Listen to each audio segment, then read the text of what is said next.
Hello, boys and girls. This is Dr. Vizone. I'm here today to introduce you to our year in school families. Usually each year we have an assembly where we all get together and talk about our year in school families. This year, I'm going to help get things started. I want to get us started with a little bit of data. Last year, we gave a survey to our third grade students. And something that really amazed our Anna Reynolds staff was that our third grade students last year told us that they thought that a lot of mean comments were being made, both that they were hearing and that they were even giving to other people. And this seemed very different from what we always teach in school families about bucket filling and bucket dipping. So we were very surprised about those mean comments being very common in our school, and we want to fix that problem.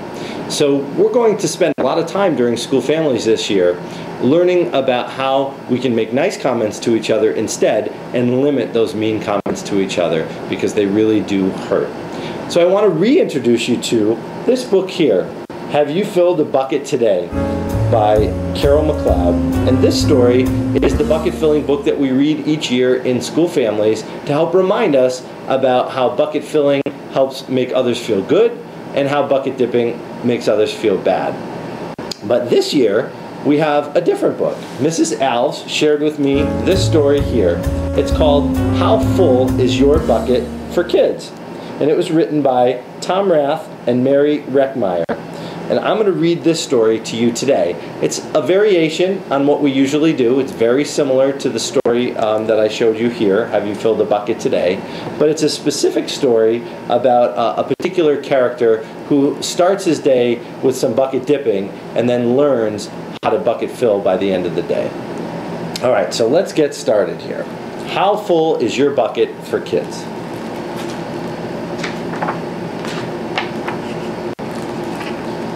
Felix was putting one of the last blocks on his tower when his little sister came in. "I want to build with you," she said. Felix scowled. "Go away, you're too little." "I'm big. Stay back, you'll knock it over."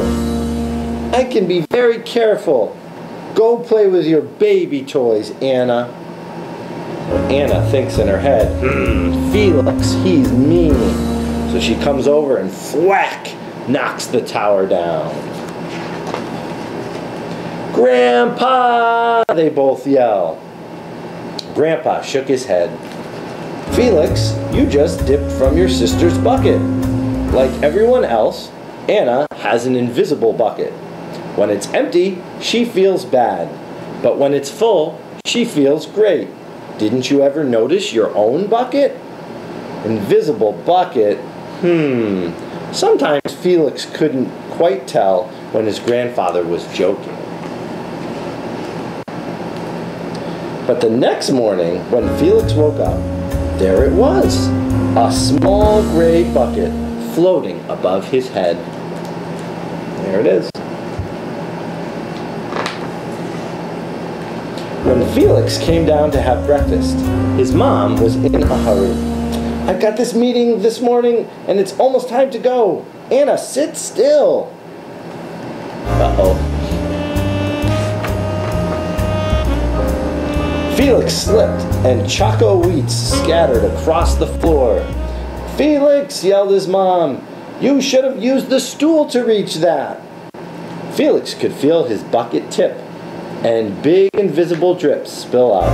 Drip, drip. "Ha ha," Anna laughed as she crunched the cereal with her shoe. Drip. "Get the broom and clean that up before you miss the bus," scolded Mom. With the school bus honking, Felix quickly swept up the Choco Wheats and grabbed the last blueberry muffin. But before he could even take one bite, Buster jumped up and grabbed the muffin from his hand. Drip. "Hey, look at Felix's new backpack. My baby brother has one just like it." Drip. "Psst, Felix, psst." Talking about Felix. There's a big drip there. "Watch out, Shrimp." Drip. It was still morning, and Felix's bucket felt almost empty. It was almost empty. As he watched his classmates walk into the room, he secretly hoped that they would trip and fall. That's what it feels like when you have an empty bucket. Felix slumped into his seat and waited for something else bad to happen. Mrs. Bumblenickel walked slowly up to his desk and handed him a paper. He could hardly bear to look. "Felix, you wrote a wonderful story. Would you please share it with the class?" Felix grinned and felt a big drop land right in his bucket. Drop, drop, plop, plink, drop. The Gigantosaurus Who Wanted a Pet by me, Felix. The class grew quiet. They laughed at all the right places and oohed at the scary parts.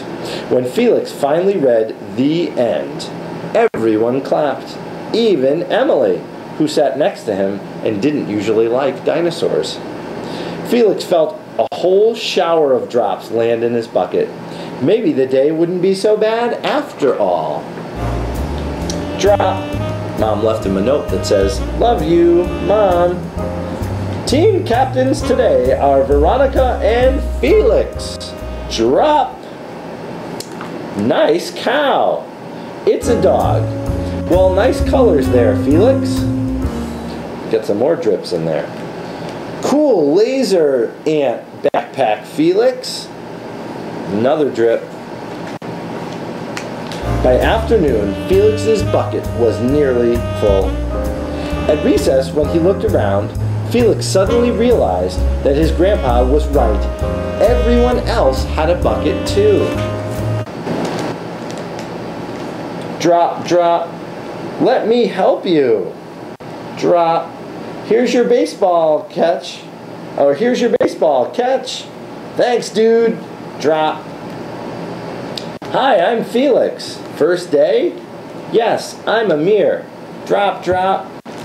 The strange thing was that for every drop he helped put in someone else's bucket, he felt another drop in his own bucket. When Felix burst in the door after school, he shouted, "You were right, Grandpa! I do have a bucket, and I understand how it works!" Then he saw Anna's torn doll. "Bad dog!" he almost scolded. But then he thought, dogs might have invisible buckets too. "Your doll will be okay, Anna," said Felix. "Mom will fix her." Wah! Poor Anna's sad. Until then, do you want to help me build the tallest building in the world with my blocks? And so they did. The end. So hopefully, this version of the bucket filling theme helped you to see how Felix was able to turn around some of those mean comments that he was hearing from other people by saying nice things to other people. And what I would like us to get to at Anna Reynolds this year is focus on making nice comments to other people and eliminating, getting rid of those mean comments that we say to people that dip into each other's buckets. So I hope you've enjoyed this story, and I know this year you're going to have a wonderful time in school families talking about nice things, nice comments that you can make to each other. What I'd like you to do in your classrooms right now is take a couple of minutes and first think to yourself about something nice, a nice comment that you can make to somebody else today. Maybe it's something that you noticed when you were walking in, one of your classmates is wearing something nice or has a cool backpack or lunch bag. Something nice that you can say to somebody else today. Could even be an adult in the building. So after you've taken a minute to brainstorm that, then I want you to turn and talk to a partner and share what that nice comment is that you're going to make to somebody today. Hope you've enjoyed our School Families Assembly in a little bit of a different form using technology, and have a wonderful year in School Families making nice comments to each other and filling people's buckets. Have a great day.